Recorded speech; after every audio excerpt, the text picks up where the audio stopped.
I want to start out by saying if you're expecting a traditional sermon this morning, you'll probably be a little disappointed. But as Parker had mentioned, a couple weeks back, earlier in the summer, I had the opportunity to travel over to Scandinavia region in the Baltic Sea area and had spent 2 weeks over there. So I got back and Parker had said, well, why don't you share some of the sights and sounds that you had saw over there? And I had told him, if you remember, in 2015 I had visited the biblical city of Ephesus, which is in present-day Turkey, and came back and gave a presentation on that. And I said, well, I really didn't visit any biblical sites this time around. And Parker said, and actually this is one of the things I remember, any site can be a religious site if your heart is in the right place. And that really struck home with me. So thank you for that. But anyway, what I'd want to do this morning is just talk a little bit about some of the countries that I had visited. Let's see if my clicker is going to work here this morning. Maybe not. You flip me over to slide 2, Matt. I'll switch the battery out. There we go. So when I'm talking, I'll switch the battery out. Hopefully that's it. But this is the area of the world that I had got to visit, which was the Scandinavian area. Bear with me just a second here. And as you can see, so the first place that I went into Copenhagen. This thing's working anyway. We'll see what happens from here. But I'd landed in Copenhagen and went up to Oslo, Norway, down to Germany, over to a country I knew nothing about, and having visited, I can say I still know hardly anything about, the little country of Estonia, right there, which sits just to the west of Russia. And then I went up to Helsinki and over to Stockholm and then back over to Copenhagen. So I'm not going to talk about all these places because of time constraints this morning, but what I want to do is talk about a couple of my favorite places, and then I'll get into the country that I'm going to talk most about, which is Germany. And I do want to give a little bit of a heads up on Germany before I get there. I had visited one of the concentration camps that was there, which was Sachsenhausen. So I am going to be showing some of the pictures from there and some of the stories from there. So I do want to just give that heads up that some of the stuff won't be all that pleasant when I start talking about it. There we go. We're working now. So one of the first stops that we had went to was in Norway, and I was fascinated about getting into Norway because they had a Viking ship museum up there. I'm kind of fascinated with the whole Viking culture, and any of you watch, I think it's on the History Channel, there's a show called Vikings, and I'm very fascinated with that show, so I was very excited to go see this. But these ships were some of the actual ships that they've uncovered, and this ship in particular was in such good shape they were able to put it back together into its original form. This was from around 890, so right around 900 AD. And these things are that old, and they are still in such intricate shape. And the one thing I wanted to point out about this, if you see over here, the designs and the carvings that they had in these things, I was just amazed at how, from the time period, they had that much skill to put this all throughout that ship. And it was just such amazing to see. So one of the next places we went to, and again, I said it was Estonia, a little small nation just to the west of Russia there. The one thing I did find out about it, they had, just in relatively recent times, gained their independence from Russia. It was 1991 when they regained their independence from them. So it's a relatively small and new nation in terms of its government. But it's got a lot of history to it. And our guide was telling us they still routinely get flyovers from the Soviet government. So they still try to intimidate them a little bit, which I found a little kind of disappointing. But one of the things that we had got to see was visit this old castle that dated to about 1100. And it was the old warrior monks that had built this castle. They were from the Livonian order. So they had built this castle, I think it was between 1200 and 1350, I believe, that they lived in this castle. And this was some of the cloaks that they would have worn during that period. And so this is from the inside of it. I didn't get too many pictures here to show this morning, but this is the inside. They've kind of restored different parts of it. And they have kind of different areas set up for different people. So they have like a jousting area. You can see me on top of this horse. Two kind of funny things. The one was seeing me climb this horse. But the second is, if you can kind of tell, these are on tracks. So they have them kind of set up as jousting tracks, and on the other side you can see the other one coming back. So you can actually physically roll these horses down and kind of joust each other. They were able to roll me down about 5 feet and then gave up. So,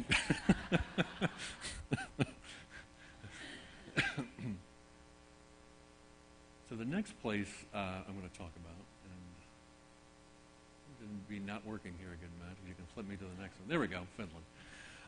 Finland was the most beautiful country I'd visited. I would go back to Finland in a heartbeat if I could.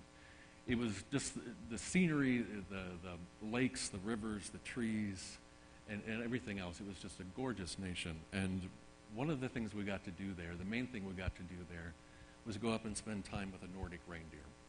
I fell in love with these Nordic reindeer. I just was so fascinated, and I it was just, even beforehand, I was fascinated with these reindeer. So we got to feed them and pet them and spend the day with them. So I was kind of joking around. It's like, I wish there was some way I could bring one of these back home, because I wanted one of these so bad. So I actually did bring one of these back home. I actually brought 4 of them back home. I absolutely raided their gift shop. They were probably sad to see me leave there, because I probably spent more money than anybody else had in a couple months there. But the next place, so now we get into Russia. I skipped too far ahead there. Okay, thank you. Go back one if you, oh, yep, there we go. That one's good. So into Russia, many of the countries that we visited, we could just kind of get out and wander around if we wanted to. You can't do that in Russia because of political ties and all that stuff. You have to have either a Russian visa or you have to have an official guide that will take you around. And so I'd spent 2 full days in Russia, and one of the most fascinating countries I've ever visited. Now that I've been there, I'm glad that I've been there. I probably will never go back. It is a bit of a hassle to get through customs and all of that. But the people were friendly, the food was great. So we spent 2 full days there, and I wanted to talk about 2 of the cathedrals that we had went to. The one thing you note about St. Petersburg right when you get there is the beautiful architecture. I mean, they have palaces that are just lined in gold. They have cathedrals that are just blow you away. And then a couple streets over, you're left with the Soviet-era crumbling concrete buildings and everything that just looks dingy and dark. So you have these 2 contrasting styles of architecture in a relatively short area. But I wanted to focus on 2 of these cathedrals. And this was the St. Isaac's Cathedral. It was built, it took over 40 years to build, between 1880 and 1858. And it was commissioned by Peter the Great, and it was dedicated to the patron saint, St. Isaac. It's a Russian Orthodox church. It is the largest Orthodox church in the world, and the 4th largest cathedral in the world. Now, this portion of it is just one little corner of it. It kind of extends all around. I couldn't actually get a good picture from the outside. The most amazing thing about this is this dome at the top is covered with 220 pounds of pure gold. And I can tell you, just as beautiful it was on the outside, it was even more stunning on the inside. It was just an absolutely beautiful place. Next one, Matt. So this is the inside, and the first thing our guide told us, was, you're going to be fascinated with the walls and windows, but look up. You'll be even more amazed at some of the things you'll see. So this is one of the first grand entrance, and it's kind of a little dark here, but you can see the beautiful painted arches and the painted ways. And this was one of the most beautiful stained glass windows I've ever seen. It was probably 25, 30 feet tall. It was taller than the ones we have here on the sides. And it was just a beautiful, portrait of Jesus. I ended up standing there for like 3 or 4 minutes just staring at this place, because it was really just such a beautiful thing. Next one, Matt. So inside, you can see some of the gold inside. They cover pretty much everything in gold, just the archways, the beautiful archways. You see a beautiful mural up on the wall of Jesus. And then this is the inside of that dome, which is also lined in gold on the inside. And around here, you can see there's all the apostles and all the disciples in here. And if you can see in the very center, there's a lone dove that is flying. And it's like in flight. And it's just such a beautiful thing. I could have spent hours inside of this place. Next one, Matt. So over to the next one, which is the Church of the Savior Unspilled Blood. And this was also in St. Petersburg. The title of it is actually very appropriate. It was built by Russian Emperor Alexander III to honor his father. Now his father, you can't really see it from this picture, but over here there's a canal that runs, and there was a little road that runs through here. His father, when he was emperor, Alexander II, was assassinated on this plot of land.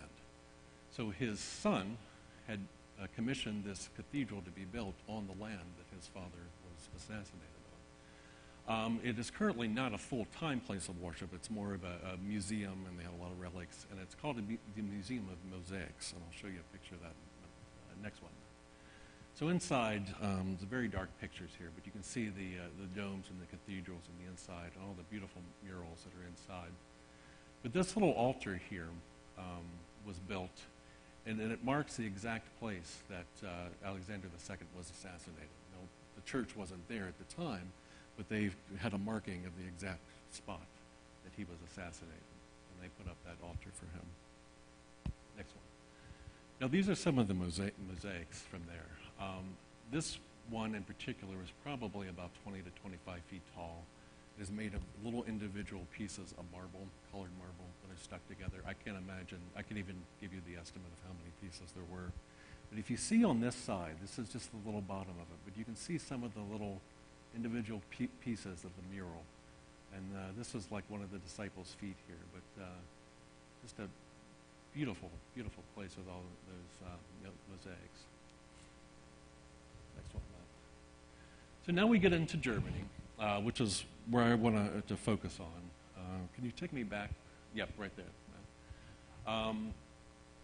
So the day that we had in Germany is one of the days I was looking forward to the most, but it was one of the days I was dreading the most, obviously, because of all the things that we were going to see there. So the concentration camp that we had visited was Sachsenhausen. And it's in the town of Oranienburg, Germany. And I'm going to get back to the town part of that here in a second. It was about 22 miles north of Berlin. It operated from May of 1936 to May of 1945. It was originally developed as a labor camp and not purely a execution camp. There were executions there, obviously, but it was primarily a labor camp. And the labor would consist of anything from building roads, building new buildings, to sometimes useless labor of just standing there, holding up buckets of gravel for 12 hours. It could be anything. And given its proximity to Berlin, it served as the administrative center for the Nazis. They had many administrative buildings there. Many of their trainings were held there.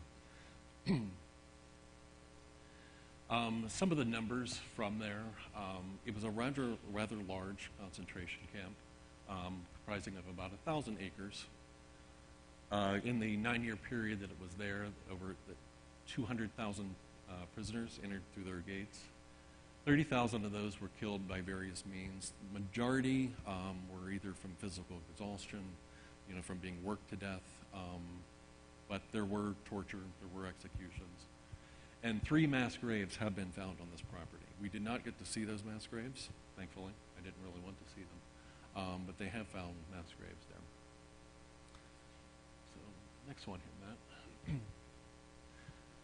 So, a little bit about how we got down to there. So, the trip that I took, it was a cruise. So, we went through and went to each of these places by ship. So, we had landed in the port of Warnemünde, Germany, which is about 3 hours north of Berlin. It's about 2 hours, 15 minutes north of this concentration camp. So most of the countries we traveled to the different places by bus. This we actually traveled there by train. And believe me, the irony of us traveling to a concentration camp by train was not lost on any of us. And I think that was intentional. that they did it that way.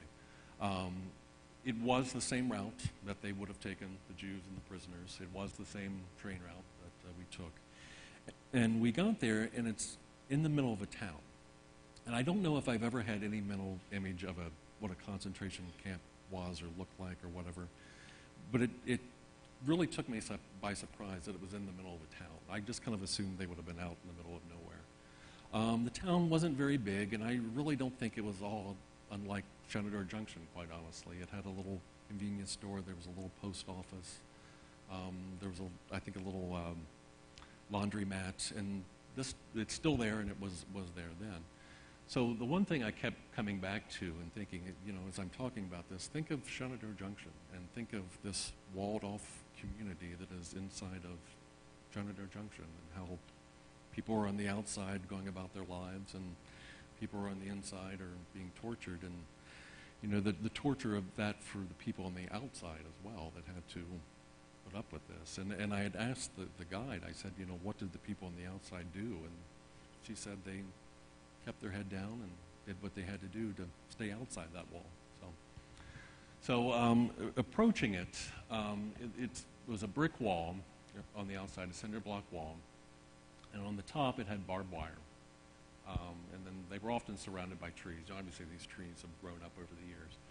But as you approach the main gate, the one part I wanted to emphasize here, it is metal gates. They are metal barred gates. There's no way you're going to escape out of them.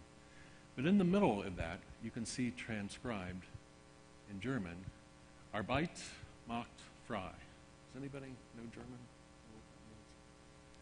Work will set you free. We obviously know that wasn't the case, but that was part of their torture from the very get-go, to brainwash you and think that you had hope when, in essence, you really didn't once you got in there. So when you walk in, the main part you get to is this massive, massive courtyard. It's just this flat land. And this would be the roll call area that they would come to in the mornings. They would get their assignments there. Could be anything from, digging a trench to building a building to, fixing some of the roads in the town. Could be just standing there, for 12, 14 hours at a time. But anyway, this is where they would get their assignments. And this is on the inside of the wall. You can see the brick wall over here, some more barbed wire, and then this gravel path. This was called the death strip. If you entered that area or even thought about that, entering that area, you could be executed immediately with no warning. So this is one of the watchtowers. There were watchtowers all over the place. You can see one back here in the distance as well. Now these outlines were where buildings used to be. They marked where they were by those markers. But this was one of the torture devices they would use. It was a pole with a little metal rod coming out the front. And what they would do is they would tie your hands behind your back and then hang you from that and just let you hang there all day. So it would dislocate your shoulders and all of that good stuff. Now there's a reason why I'm kind of talking about some of this negative stuff here. I don't want to be all doom and gloom, but I do think it's kind of important to recognize this happened, and a lot of people want to claim that this never happened, and I think it's important that we talk about it, that it did. But inside one of the buildings, this was one of their bunk houses, and you can see just rows and rows of bunks on top of each other.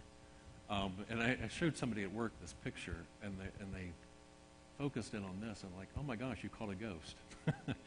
I didn't. There's a pane of glass. This is one of the few places we actually couldn't walk through. So there's a pane of glass here, and it caught I happened to catch somebody's reflection walking away from us. Not a ghost, just a photography issue there. Next one.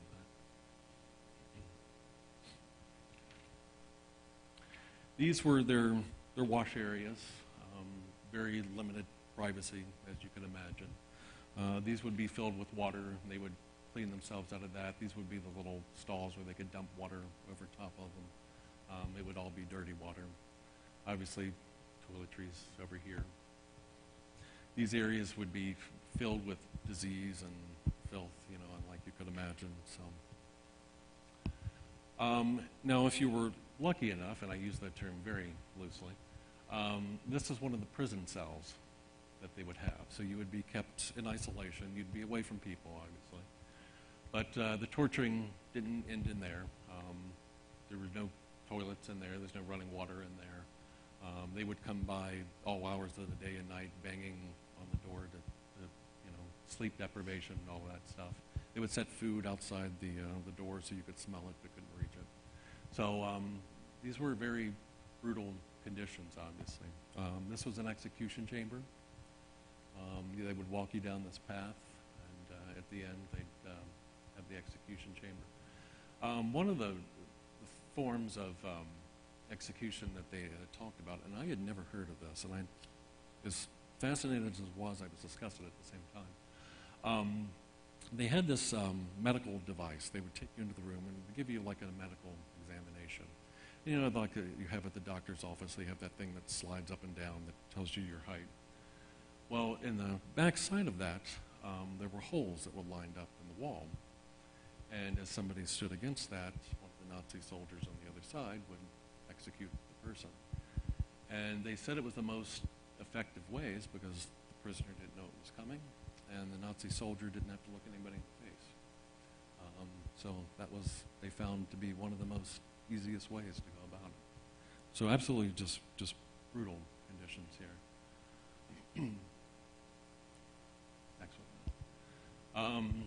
Left gas chamber, on the right, the incinerators.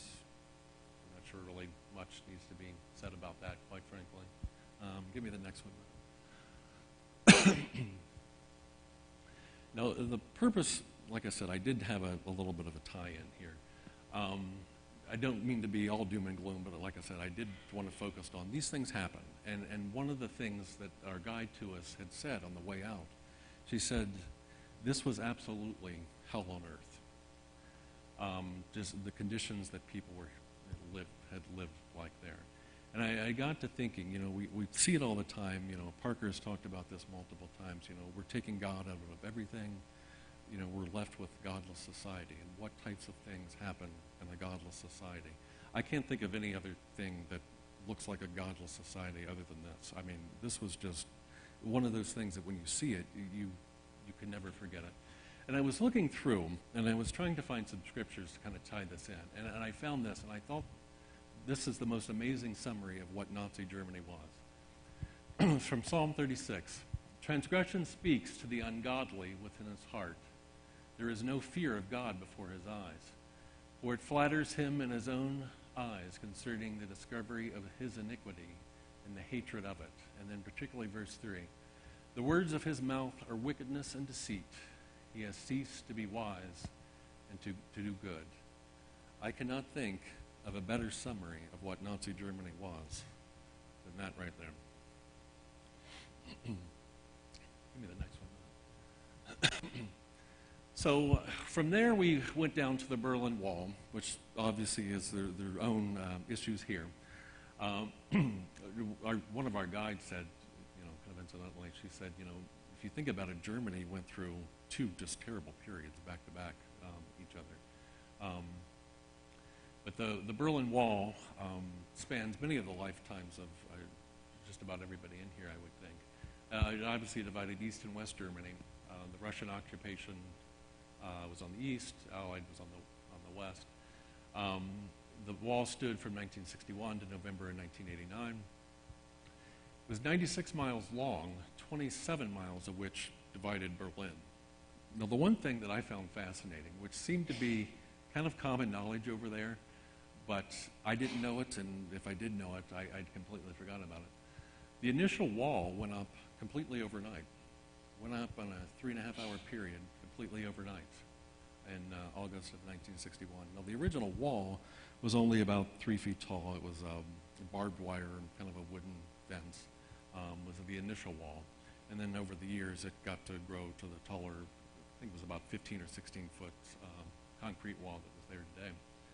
But families were separated for 28 years. And Randy was actually, I was talking to Randy a little bit this morning, that he knew somebody that had got caught on one side. And our guide was telling us, it wasn't uncommon for, grandkids to be spending the night with their grandparents that night. The wall goes up, they're separated from their parents, for 28 years. And there wasn't any way for them to get back. So this is the Brandenburg Gate, which is probably the most famous gate here on the left. There was a lot of concerts held there. Reagan's famous speech, Mr. Gorbachev carried on this wall, was outside the Brandenburg Gate. And on the left was Checkpoint Charlie, which is one of the more iconic places now. It was the checkpoint where people had to get through. I showed this picture for a reason. Two different people, when I showed this picture, said the exact same thing. And it was, oh, they have a McDonald's there. I took that picture, and honestly, I didn't even pay any attention to the McDonald's that was there. But yes, there is a McDonald's there. And this is looking toward the west side. It's a picture of the wall as it was left. Now, much of it has been torn down. There are sections that remain. I think in total there's about a half mile, I think it was, of different walls in various parts of the city. The current wall, or as it ended up being, was made of concrete and rebarb in the middle. You can see this one's kind of crumbling a little bit. Last slide, Matt. This was a close-up picture of the rebarb, and you can kind of see a hole in this one. But if you look on the right, we saw graffiti in various parts of the wall, and our guide was telling us that on the east side, I guess it would have been, which would have been the Russian side. You couldn't get close to the wall. Any people that got close to the wall, they would kill them, for trying to escape. But on the west side, people could come up to and write, whatever. And this was one of the original inscriptions that was left on this wall. And I know it doesn't come out too clearly on here, but if you look closely, it says, "To Astrid, maybe someday we will be together." That was one of the original inscriptions that were put up on that wall. But if you had to, go back to think about it, like I said, families were separated for, years. Yeah.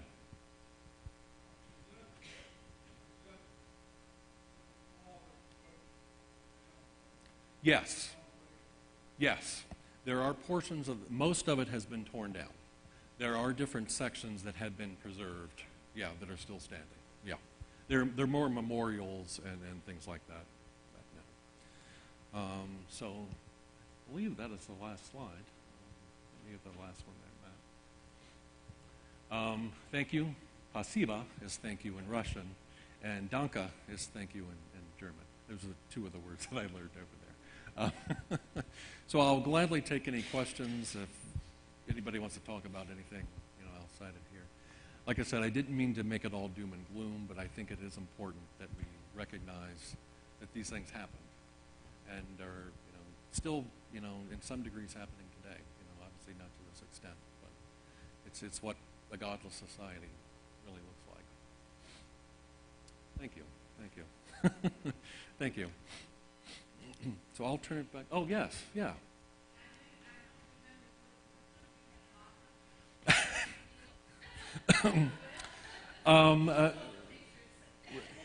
There are two countries in particular, Estonia and then obviously Russia was very, they actually served, it is kind of a good question, but the Russians served caviar with everything as well, so you get your nice liquid refreshments and then you get your caviar. I tried caviar. I do not like caviar. Yeah, I'm not a big fish and seafood person in general, so it wasn't very good. But the food over there actually was very, very good. In Russia in particular had some very good food. Probably the one in Russia we had, it was like stroganoff, but it was like the authentic Russian stroganoff. So they had your potatoes and the stroganoff, and it was just fantastic. You couldn't go wrong with many of the meals. Actually, I will tell one story very quickly here about one of the Russian places that we went into for lunch. I was telling you earlier that you have this beautiful architecture intermixed with this crumbling Soviet-style buildings. Well, we had went to lunch the first day there, and they had taken us to this place that just looked like it was crumbling. I mean, it was this concrete building. And around it, there were 3 Soviet tanks, military tanks. And I'm like, I really don't want to get off this bus. I'm fine here. Still don't know what those tanks were. I don't know if they were just relics and left over or what. I didn't really want to know. But we went inside, and the food was fantastic. The people were friendly, and it was just an amazing atmosphere inside. But then you walk back out, and well, it wasn't a very pleasant-looking place on the outside. Any other questions?